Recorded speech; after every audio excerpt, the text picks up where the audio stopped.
Grabe, nakakahiya yung mga sinapit ng mga kongresista.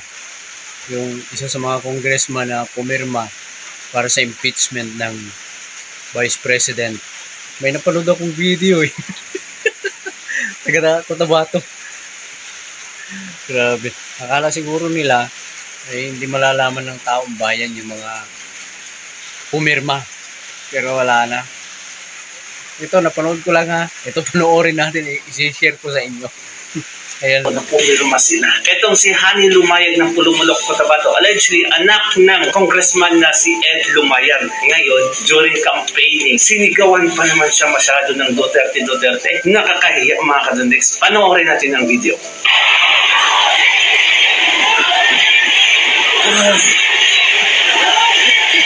Hindi na nakapagsalita yung politiko eh. Wala na. Ang sabi ng napanood natin yung video na yan, ngumingiti na lang daw. Wala, hindi na nakapagsalita eh. Sumisigaw yung mga tao, Duterte. Ito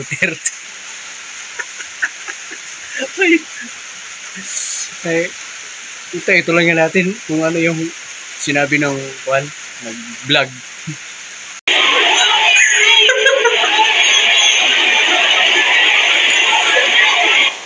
Sabah.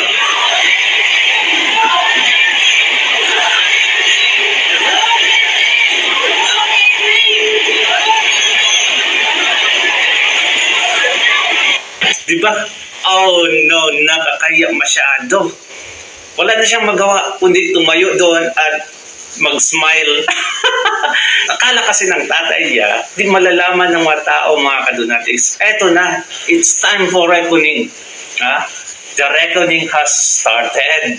Pirma ng pirma kasi for allegedly 150 million pesos. Ipalit mo lang yung kaluluwa mo sa 150 million pesos.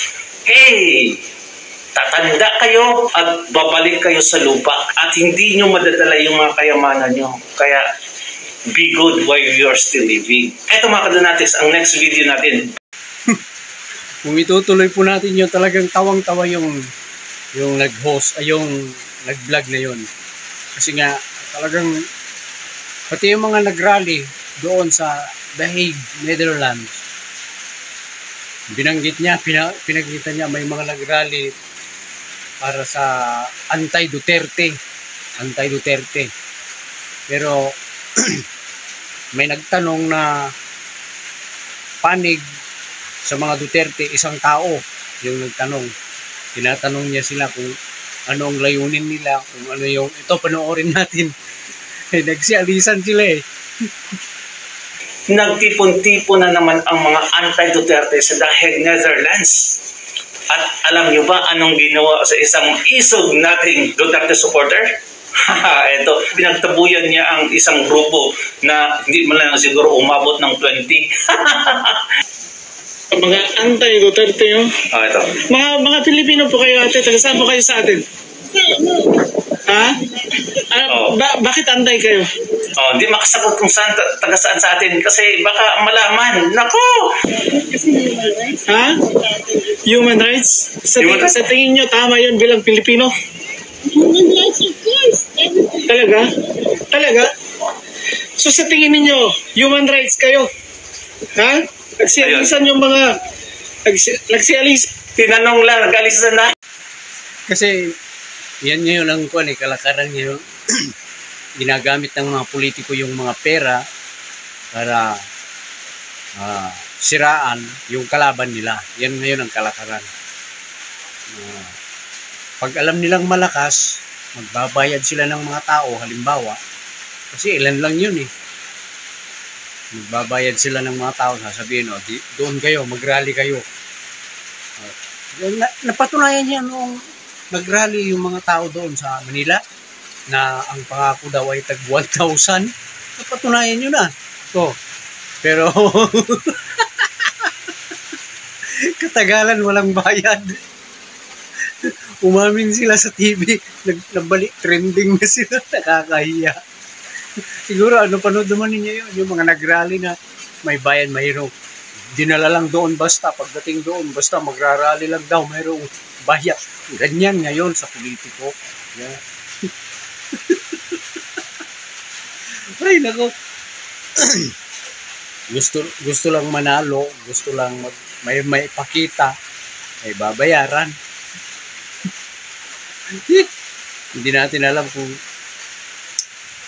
makatotohanan pa ba yung mga ginagawa nilang paglilingkod sa bayan, yung ginagawa nilang tapos sasabihin na yung mga vlogger fake news, yung mga nasa Facebook, papatawag sa TRICOM.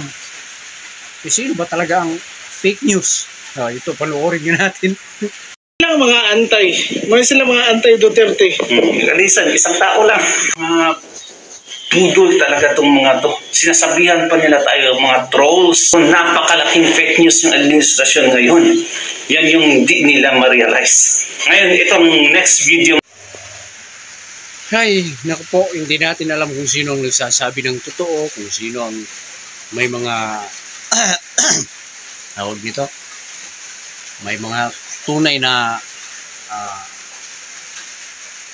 mayroong yung pinagkukuhanan ng totoong balita, yung mga nasa social media, sino ba ang totoo dyan?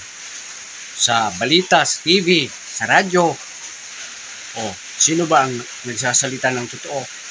Halos lahat naman sasabihin, fake news yan, hindi yan totoo. Katulad nga nung isang reporter ng Net25 na pagbalingan si Aling Claire Castro. Sinabihan niya, hindi ka rin ba kasama sa fake news?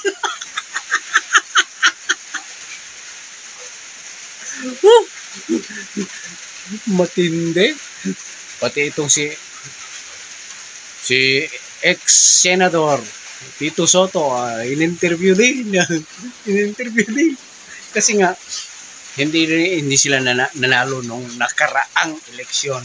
Kasi ayaw na ng taong bayan sa kanila. Ito na naman ngayon. Ito, panoorin natin.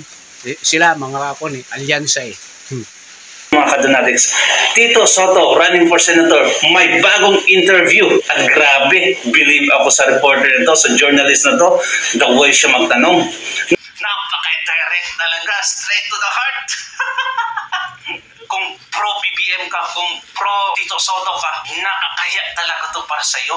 Ito, grabe, huling-huli talaga siya dito. Panoorin natin. Usap ko kayo bilang kandidato sa pagka-senador. Dati po, nung huli tayong nag-usap, pagka-kandidato po sa pagka-vice-presidente. So, ang tanong, Senator Soto, bakit kayo tumatakbo ulit? Bakit kayo na naman? Wala na bang iba? First hit, wala na bang iba? First hit pa lang yun, ha? Next. Well, marami naman pwede pagpilian yung mga kababayan natin, ano? Pero yung sa akin kasi, kung hindi man kami naging matagumpay ni Senator Lacson, lahat naman sila nagsasabi ng may mga magagandang plano, mayroon tayong hindi nagawa, kaya ngayon itutuloy natin. Kanya naman yung mga yan, yung mga politiko. Pag natalo, tatakbo ulit sa susunod. Pag natalo ulit, sa susunod na naman. Pag in-interview, sasabihin, kasi mayroon akong gustong gawin para sa taong bayan na hindi nagawa. Ay nako. Nung nakaupo, wala namang nagagawa. Ay nako po, Diyos ko. Ganyan na yun. Ganyan na ngayon ang politika dito sa Pilipinas. Pero wala tayong magagawa. Nandyan sila, tumatakbo. Kailangan nating bumoto. Pero sabi nga nila, vote wisely. Huwag tayong tawag nito, huwag tayong pakampante sa mga sinasabi, kundi doon sa ginagawa, doon sa may mga nagawa na, doon sa mga kumikilos talaga, hindi yung puro lang salita, wala namang gawa, daldal ng daldal. Ay naku po. Sige, kayo na po ang bahala kasi malapit na ang May 12. Malalaman ng mga pagdating ng araw, May 12, malalaman natin kung sino-sino yung mga gustong ihalal ng taong bayan. Lalago tuloy yung mga ginawa nilang rally ng Team Alyansa sa iba't ibang lugar, lalo na sa Mindanao, na Habang nagsasalita si President Bongbong Marcos ay sumisigaw yung mga tao ng Duterte. Ayan na.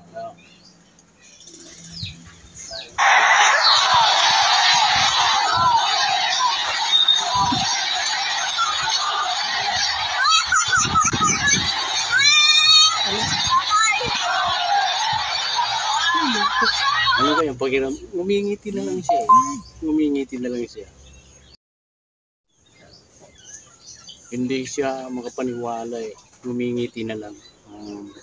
Nagsasalita siya ay biglang nagsisigaw yung mga tao. Pati yung nagbibideo ay. So kanya hindi lang sa isang lugar yan. Maraming lugar. Akala ko nga fake news eh. Paninira lang. Pero kumakalat eh. Tapos ngayon naisipan nila ang sabi ay sisimulan yung plano nilang 20 pesos ang kilo na bigas sa ibang mga lugar sa Visayas. Hindi pa nasimulan, sisimulan pa lang. Ito namang siguro mga retailer ng bigas doon sa daong yun, inunahan na nila. May mga nagbenta na ng bigas na 20. Hindi natin alam kung ano yung itsura ng 20 pesos. Kasi yun ng broken rice, yung pinakamura yun, broken rice talagang durog. Durog siya. Yun ang bigas namin eh. Yung durog na mapalay. Tapos ihahalo namin sa mais. 600 mahigit yung 25 kilos. Durog yun yung broken rice. Paano na kaya yung 20 pesos lang na bigas? Ano kaya itsuran? Nabanggit yan ni Congressman Marcoleta. Bakit ngayon lang nilaan niya gagawin niyan? Na kung kailan, ilang linggo na lang, halos 2 linggo na lang, eleksyon na. Bakit ngayon lang nila gagawin yan? In particular places, hindi buong Pilipinas. Ang nasa isip ko sa akin, mahina sila doon sa mga lugar na iyon. Tapos itataon nila malapit na yung eleksyon para lumakas. Para sa akin lang, hindi ko alam kung yun talaga yung plano nila. Na talagang ituloy yung plano nilang yung 20 pesos na kilo ng bigas. Pero hindi buong Pilipinas. Kung buong Pilipinas yan, paano na yung mga magsasaka? Kaya ang mahal ng binhi, ang mahal ng medisina, ang mahal ng abono, bayad sa mga magtatanim, bayad sa iwan ko kung mayroong bayad pa rin sa patubig ngayon sa NIA, National Irrigation Administration. Ang pagkakalam ko, meron pa rin yan. Sa 1 hektarya, meron yan, may bayad. Yun lang pagpapaani. Ang mahal ng bayad, tapos ibebenta ng mga magsasaka ng 20 pesos lang sa 1 kilo. Luging-lugi sila. Kaya maraming naguguluhan. Ilang araw na lang, ilang linggo, eleksyon na. Tapos sinabayan pa ni Ma'am Amy Marcos na imbestigahan yung pangyayari tungkol sa pagkakakidnap kay Tatay Digong, na mayroon siyang isisiwalat anya dahil natuklasan niya na noon pang nakaraang taon plano na daw ng administrasyon na talagang dalhin si Tatay Digong sa The Hague, Netherlands. Ito naman ay wala tayong magagawa sa kung yun ang kagustuhan nila. Tapos nakikita natin ay maraming mga tao ang pumapabor sa Duterte. Wala, para sa akin magulo. Hindi maintindihan. Hindi ko alam kung tama pa rin ba itong politika na nangyayari sa atin sa Pilipinas. Kayo na lang po ang bahala na humusga. Kayo na po ang bahalang mag-analyze kung ano sa palagay ninyo, kung sino ang dapat na iboto, kung sino ang pagkakatiwalaan, kung sino yung mga nagpapakitang gilas lang, papakitang tao lang sa panahon ngayon na ilang 2 linggo na lang, 29 na ngayon, April 29.